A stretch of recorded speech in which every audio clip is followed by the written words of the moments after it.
Kampala, capitale de l'Ouganda. La journée se termine. C'est l'heure de l'entraînement pour ces joueurs de basket de plusieurs équipes locales. Parmi eux, les Magic Stormers, une équipe de filles qui cultive la discrétion. Très peu de gens le savent, mais c'est la seule équipe sportive du pays qui compte des homos et des transsexuels dans ses rangs. Merci, bien joué. Jay est transsexuel, un garçon né dans un corps de fille. Malgré son très bon niveau, cette équipe est la seule qui ait bien voulu l'accepter. Les gens savent que vous êtes une équipe LGBT ? Non, parce que la plupart des joueuses n'ont pas fait leur coming out. Ils pensent que ce sont juste des coéquipières. Dans le public, Sham, la petite amie de Jay. Ils sont ensemble depuis 5 ans.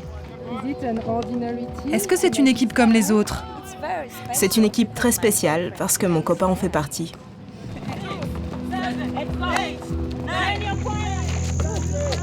Dans 3 jours a lieu un match très important. Un match pour être qualifié pour les playoffs du championnat.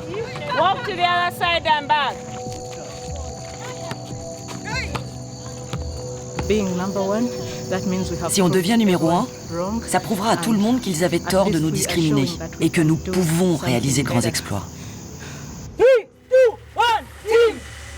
En Ouganda, la loi prévoit de la prison pour les homosexuels. Il y a 1 an, il était même question de peine de mort.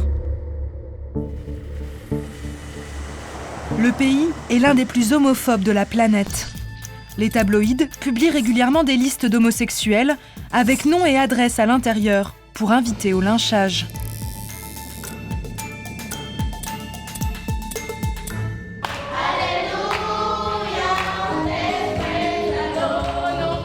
Et quand on va à l'église, voilà ce qu'on entend. S'il vous plaît, si vous entendez parler d'une injustice, de quelqu'un qui se fait sodomiser, dites-le moi, et j'interviendrai personnellement auprès du ministère de la Justice. Dans ce climat hostile, Jay et Sham ont appris à avancer en évitant les obstacles. Pourquoi tu me mets la pression ? Dégage ! Bouge ta voiture! Non, pas question, pas question. Jay est un transsexuel qui ne peut pas se payer d'hormones ni de chirurgie esthétique. Physiquement, il a gardé l'apparence de son sexe biologique. Il a toujours l'air d'une fille. Vous avez vu comme ces motards m'ont agressé ? C'est parce qu'ils me voient comme une femme. Si j'étais un vrai garçon, je leur aurais gueulé dessus avec ma grosse voix de mec, ils se seraient tus et ils se seraient cassés. C'est pour ça que j'ai dû les insulter et leur montrer que je suis un homme. Extérieurement, Jay et Sham ont tout d'un couple de lesbiennes. Et 2 filles ensemble, ça attire l'attention. Même à la maison, le couple se fait le plus discret possible. Pas de photos sur les murs. Les souvenirs restent dans leur téléphone.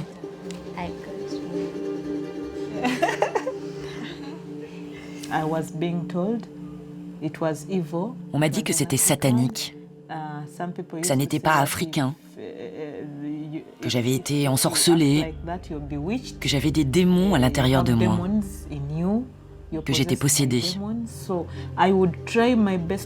J'ai essayé de toutes mes forces de combattre ma manière d'être. J'ai prié, mais c'est toujours revenu.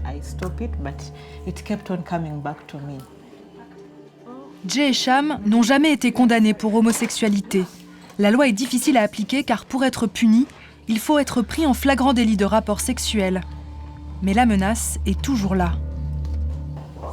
Vous êtes en sécurité ici ? Pas vraiment. Même si vous vous comportez le mieux du monde, vous ne savez jamais ce qui peut arriver.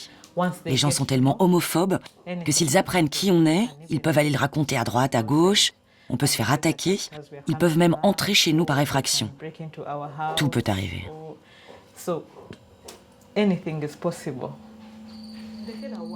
Ce soir, Jay se rend dans un bar avec son pote transsexuel, William. Comme toujours, Sham est un peu inquiète. Car effectivement, tout peut arriver et on va vite s'en rendre compte. À 3h du matin cette nuit-là, je suis réveillée par un coup de téléphone. J'ai reçu un appel il y a 1 heure. C'était Jay. Il m'a dit qu'il était détenu au poste de police. Ils se sont fait attaquer.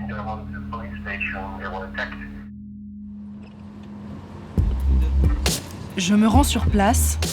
Hélas, il est impossible de filmer à l'intérieur de la prison. Non, n'entrez pas avec la caméra. Le lendemain, je filme les lieux discrètement avec mon téléphone. C'est dans cette cellule en tôle que Jay a passé la nuit. Jay, comment tu te sens? C'est horrible. Il me raconte l'agression dont il a été victime avec son ami transsexuel. Des mecs ont crié « Regardez ces nanas qui sont lesbiennes. Les homosexuels, on en a marre de vous. » Ils ont commencé à nous tabasser. Ça veut dire qu'on ne peut plus sortir dans des endroits publics parce qu'on peut se faire facilement repérer, attaquer et frapper. Et la police ne fera rien du tout. Hier soir, les flics nous ont arrêtés, nous, et pas nos agresseurs. Vers 13h, Jay et William, ici au premier plan, sont relâchés par la police. Ils sont dans un sale état, chemise et visage en lambeaux. Pendant que ce type m'étranglait, il me disait « On va vous exterminer, vous autres, on va vous faire disparaître de la terre. » Sham, la petite amie de Jay, est encore sous le choc. Tu crois pas que t'aurais pu éviter de te retrouver dans cette situation? Pourquoi tu t'es battue? Mais je me suis pas battue.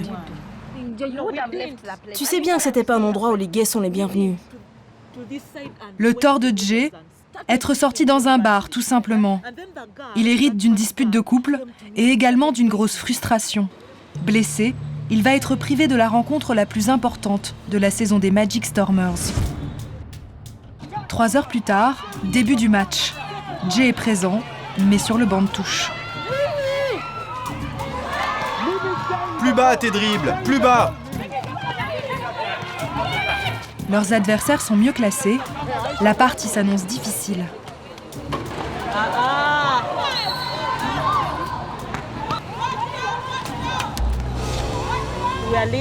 On a pris l'avantage. Le match est tendu. À quelques secondes de la fin, les équipes sont au coude à coude. Dernière action décisive, les Magic Stormers l'emportent à l'arraché.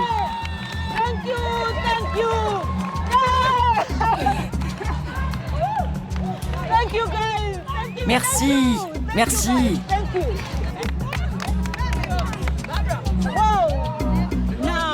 Ça y est, mes blessures sont guéries. Je suis trop content qu'on ait gagné ce match. Victoire des Magic Stormers sur un score très serré, 61-59. Le sport en Ouganda, l'un des rares terrains où l'on peut jouer à égalité. Magic!